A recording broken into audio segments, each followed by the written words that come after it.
আজ একটু সময় বের করে চাচা শ্বশুরের বাসায় গিয়েছিলাম। মনের ক্লান্তি যেন দূর হয়ে গেল এক নিমেষে। আপন মানুষদের সঙ্গে কাটানো ছোট ছোট মুহূর্তগুলো সবচেয়ে বড় সম্পদ জীবনের। আমরা সকাল সকাল রেডি হয়ে বের হয়ে পড়লাম। সকালে বের হওয়ার কারণ হচ্ছে ঢাকা শহর মানেই তো জ্যাম, আপনারা ভালোভাবেই জানেন। তাই সকাল সকাল বের হয়েছে যাতে জ্যামের মধ্যে যুদ্ধ না করে যেতে হয়। বেশ কয়েকদিন থেকে ফোন দিয়ে ডাকতেছিল আমার চাচা শ্বশুর এবং চাচি শাশুড়ি।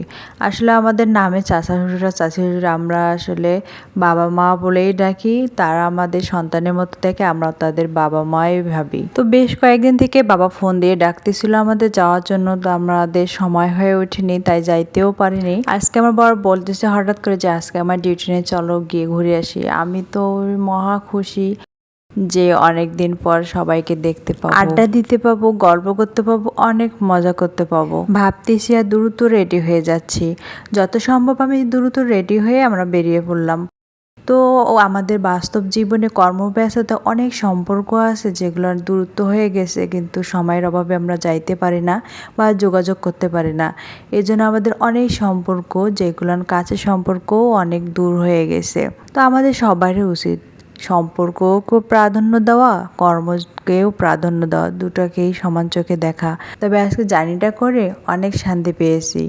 জ্যাম আমার একদমই ভালো লাগে না, খুব বিরক্ত লাগে। আশা করি আপনাদেরও তাই। তো আপনাদের সঙ্গে বকবক করতে করতে আমরা বাসার কাছাকাছি চলে আসি। বাসার কাছাকাছি বলতে বাসার কাছে একটা বাজার আছে, ওখানে নামতে হয়। আমরা এখানে নেমে গেছি।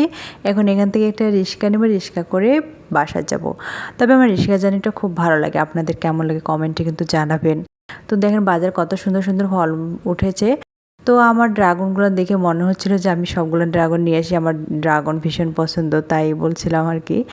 তো তারপর আমও উঠেছে। তারপর আমরা একটা মিষ্টির দোকানে গেলাম। তো এখানে তো কিছু একটা নিতে হবে, কি নিলাম কিন্তু বলবো না। তারপর হচ্ছে আমরা এখান থেকে যা নেওয়ার আর কি নিলাম, নিয়ে রিক্সা একটা নিলাম, রিক্সায় উঠে আমরা যাচ্ছি আর কি। আমার বরের মুখটা একটুখানি দেখেন, কি হাসি খুশি, অনেকদিন পর ফ্যামিলির সঙ্গে দেখা হবে, গল্প করবে, আড্ডা দিবে। আসলে সবাই চায় সবার ফ্যামিলির সঙ্গে একসঙ্গে থাকতে, কিন্তু কর্মব্যস্ততায় কেউ আর থাকতে পারে না। সবারই জীবিকার নির্বাহের জন্য বাইরে যেতে হয় বা ফ্যামিলি থেকে দূরে থাকতে হয়, তাই না? তো আমরা বাসার সামনে চলে আসছি। তো বাসায় অনেক আড্ডা, খাওয়া দাওয়া সব কিছু হয়েছে, কিন্তু ওগুলো আমি ক্যামেরা বন্দি করিনি। তো তারপর বিকালে হচ্ছে আমরা ছাদে আসছি। সো ছাদে থেকে দেখেন কত সুন্দর ভিউটা, তাই না? অনেক ভালো লাগছে। আর এই গাছটা তো একদম জাস্ট ওয়াও, অনেক ভালো লাগছে এই ফুল গাছটা। তারপর দেখেন এই যে আকাশ দিয়ে চলে যাচ্ছে কারো স্বপ্ন, কারো বা আদরের সন্তান। ভিডিওটা আমার কয়েকদিন আগে করা ছিল, কয়েকদিন আগে গিয়েছিলাম, তখনকার করা, ফোনের গ্যালারিতে ছিল।